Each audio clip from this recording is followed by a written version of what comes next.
Olá, pessoal do segundo ano, tudo bem com vocês? Espero que todos estejam bem, se cuidando, em casa, junto à família e estudando bastante, né?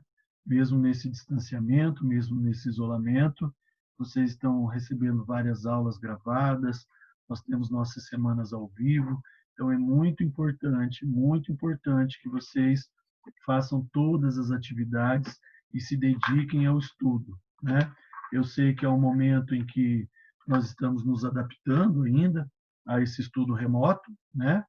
Mas vocês têm que pensar também no futuro, também nesse conteúdo que nós estamos aplicando. É claro que tiraremos qualquer dúvida de vocês, mesmo no retorno, mesmo que for a aula anterior, sem problema nenhum, né? Mas é importante também que nós estejamos alinhados no conteúdo, né? Quando voltarmos, eu tenho que dar uma continuidade nesse conteúdo e falando coisas que vocês entendam, né? Então, por isso, eu preciso que vocês vão estudando, por isso, eu preciso que vocês vão fazendo as leituras que eu vou passando, né? Mas vocês sabem muito bem, e eu estou batendo bastante nessa tecla, tá, gente? Do livro Lucília, do José de Alencar, eu vou cobrar bastante ele é uma obra obrigatória para vestibular, é uma obra bastante cobrada, é do romantismo que nós estamos vendo, então eu vou falar bastante sobre isso, sobre esse livro. Então é muito importante, já analisamos 2 capítulos, já passei a introdução do livro, o prefácio do livro, pelo próprio autor, inclusive, algumas partes. Então, eu estou insistindo bastante nesse tema, porque ele será um tema bastante cobrado também, tá? Então, vão fazendo a sua leitura, dividam as páginas aí, semanais, coloque coloque na sua agenda que você tem que ler, sei lá, 7, 10, 15 páginas por dia, não sei, você que vai ter que se organizar aí na sua casa, tá? Então, lembre-se bem dessa obra, não esqueçam dessa obra, que ela é bastante importante, ok? Dito isso, eu quero falar um pouquinho com vocês sobre 3 poemas que estão na apostila de vocês. Eu estou falando na página 14, tá? Na página 14, nós vamos falar um pouquinho mais sobre a poesia ultrarromântica, tá? A poesia ultrarromântica e as suas características. Eu quero chamar a atenção para um poeta que destoa um pouco dessa característica que pode ser considerada ultrarromantismo, mal do século, é, é, byronismo, né? Então são várias denominações aí. A mais usual é ultrarromântica, ou seja, ela vai falar muito sobre a questão da negação, do pessimismo, né? De todo o conflito existencial do ser humano e principalmente do lado negativo, muito negativista, como vocês já sabem, e eu quero chamar a atenção para 3 poemas muito bem escolhidos que estão ali. Na página 14, primeiro aquele poema bem curtinho que diz assim, ó, porque daí eu vou comentar sobre esses 3 poemas e preciso que vocês façam os exercícios, tá? Mas eu quero comentar sobre eles. O primeiro poema, que está na página 14, se chama Ilusão, do Fagundes Varela. Ele diz assim, ó: sinistro como um fúnebre segredo, passa o vento do norte murmurando nos densos pinheirais. A noite é fria e triste, solitário atravesso a cavalo a selva escura entre sombras fatais. Aí você pode dizer o seguinte: poxa, mas está falando muito da natureza, não poderia ser da primeira geração, que fala bastante sobre a natureza, nacionalismo, indianismo, exaltação à natureza?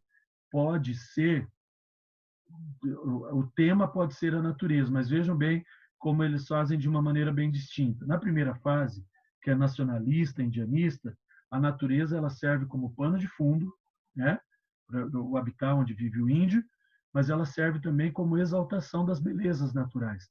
Neste poema aqui, apesar de falar da natureza, não fala da natureza de uma maneira positiva. Olha bem, a noite é fria e triste, solitário atravesso a cavalo a selva escura, entre sombras fatais. Isso que vai destoar da primeira fase. Se na primeira fase nós temos uma exaltação, aqui a gente já consegue ver uma natureza muito de um lado sombrio, misterioso, né, frio, desagradável. Então isso vai destoar. Então mesmo quando fala da natureza, você tem que prestar atenção para diferenciar entre a primeira fase e a segunda fase, tá bom? E aí você tem uma pergunta ali que eu quero que você reflita na sua resposta. Na próxima página, que é a página 15, aí já é uma poesia muito mais típica da segunda geração do romantismo, ultrarromantismo. O autor já está ali, ó, Álvares de Azevedo. Adeus meus sonhos. Estou na página 15, tá? Diz assim: Adeus meus sonhos. Eu pranteio e morro. Não levo da existência uma saudade. E tanta vida que meu peito enchia, morreu na minha triste mocidade. Misérrimo, votei meus pobres dias, a sina douda de um amor sem fruto. E minha alma na treva agora dorme, com o olhar que a morte envolve em luto. Que me resta, meu Deus? Morra comigo a estrela de meus cândidos amores, já que não levo no meu peito morto um punhado sequer de murchas flores. Então, nesse poema aqui, as características do ultrarromantismo, elas saltam aos olhos, né? É todo, olha as palavras que ele vai usando. Primeiro verso: eu pranteio e morro, não levo da existência uma saudade. Ele não tem saudade da vida dele, né? E daí ele diz, ainda na primeira estrofe: e tanta vida que meu peito enchia, morreu na minha triste mocidade. Ou seja, ele não tem mais alegria para viver. O pessimismo está muito colocado aqui nessa segunda fase do romantismo, né? No caso do ultrarromantismo.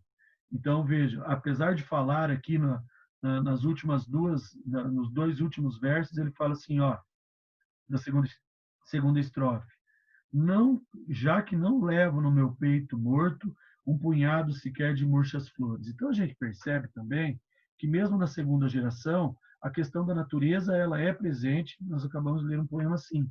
Só que veja que é sempre uma natureza negativa, como eu disse. E agora é claro que aqui o tema não é a natureza, ela só está presente. Mas quando fala adeus meus sonhos, é como se estivesse falando adeus minha vida e a Deus qualquer perspectiva que eu tenho, porque o eu lírico aqui, ele obviamente ainda está na mocidade, mas ele sofre tanto que ele não quer mais nem saber dos sonhos e de uma perspectiva futura de vida. Típico do poema ultrarromantismo. E agora, muita atenção para este terceiro poema que eu vou falar hoje, do Casimiro de Abreu, Meus 8 anos, é só um trechinho que tem aqui, tá? Muitos já devem ter ouvido esse poema. Ai, que saudades que eu tenho da aurora da minha vida, da minha infância querida que os anos não trazem mais. Que amor, que sonhos, que flores, naquelas tardes fagueiras, à sombra das bananeiras, debaixo dos laranjais. Como são belos os dias do despontar da existência, respira a alma inocência com perfumes e flor. O mar é lago sereno, o céu, um manto azulado, o mundo, um sonho dourado, a vida, um hino de amor. Percebam como que este poema nada tem a ver com a segunda geração. Não é um poema de negação, não é um poema de pessimismo, não é um poema de não desejar mais a vida e nem o futuro. Então, neste poema, nós temos a característica do escapismo. Escapismo. O que seria esse escapismo? O poeta, o eu lírico, ele vai sair totalmente da realidade em que ele está, do momento que ele vive, do seu contemporâneo, e vai voltar às suas memórias.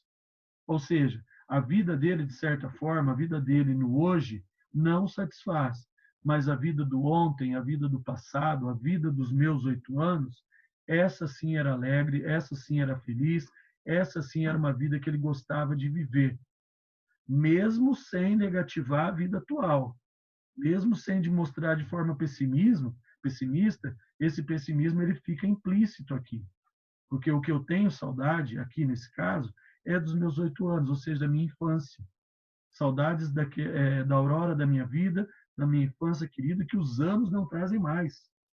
Ou seja, ele não se conforma com a posição atual, com a vida atual dele. O que ele gosta é da vida pregressa. Por isso, nós temos aqui o escapismo, escapar do tempo presente. Por isso que é escapismo. Tá bom? Enfim, você já tem como fazer esses exercícios que são muito importantes para esse momento da literatura que nós estamos. Na próxima aula, nós vamos falar um pouco mais sobre o livro Lucila e eu já vou entrar com vocês para falar bem a fundo sobre esse romantismo, debatemos um pouco essas questões que estão aqui, tá bom? Grande abraço, um grande beijo, fique com Deus e até o nosso próximo encontro. Valeu, galera, até mais. Tchau.